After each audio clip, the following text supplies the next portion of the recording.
রেজাল্টের দিন যে আত্মীয়গুলো তোমাকে ফোন করবে বা তোমার বাসায় ফোন করবে রেজাল্ট শোনার জন্য, ওদের 90%ই আসলে তোমার ভালো রেজাল্ট চায় না, বা তোমার ভালো শোনার জন্য তোমার রেজাল্ট কি হয়েছে এই উদ্দেশ্য থেকে তোমাকে ফোন করে নাই।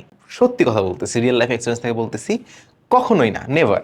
তারা জাস্ট এটা কনফার্ম করার জন্য ফোন করছে যে তুমি বাই চান্স ওদের বাচ্চার চেয়ে আবার ভালো রেজাল্ট করো নাই তো, তুমি যে ওদের চেয়ে খারাপ রেজাল্ট করছো, জাস্ট এইটা কনফার্ম করার জন্য ওরা ফোন করবে। যদি ভালো রেজাল্ট করো, ওদের মুখ শুকায় যাবে, ও আচ্ছা হ্যাঁ ঠিক আছে ভালো। যদি খারাপ রেজাল্ট করো, তখন দেখবা ওদের গলার টোনটাই বেড়ে যাবে। তুমি, আমি চাই না কখনো এরকম তোমার দিন দেখা লাগুক, আমি চাই না কখনো তোমার ফ্যামিলিতে এরকম দিন আসুক। ওই দিন অনেক কষ্ট হয়, খুব কষ্ট হয় ওই দিন। ওই যে তোমার বাবাকে ফোন দিচ্ছে, ধরতেছে না ফোন, ধরো ফোন ধরতেছে না, মানে ধরে কি বলবে, ধরে না ফোন।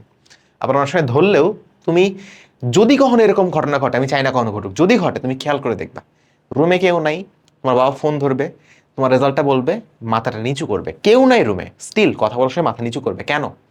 কষ্ট একটা। আমি চাই এইরকম কষ্ট তোমার বাবা মা তুমি কেউ কখনো ফেস না করো। আমি নিজে কয়েকবার আমার লাইফে এটা ফেস করছি, হ্যাঁ, আর আমি জানি এটা অনেক কষ্টকর একটা জিনিস। আবার তুমি যদি অনেক ভালো রেজাল্ট করো, তারা এত গর্ব নিয়ে কথা বলবে, মনে হবে তারা বিশ্বজয় করে ফেলছে। আর এই বিশ্বজয় যে করে ফেলছে, এই ফিলিংসটা তুমি দিতে পারো।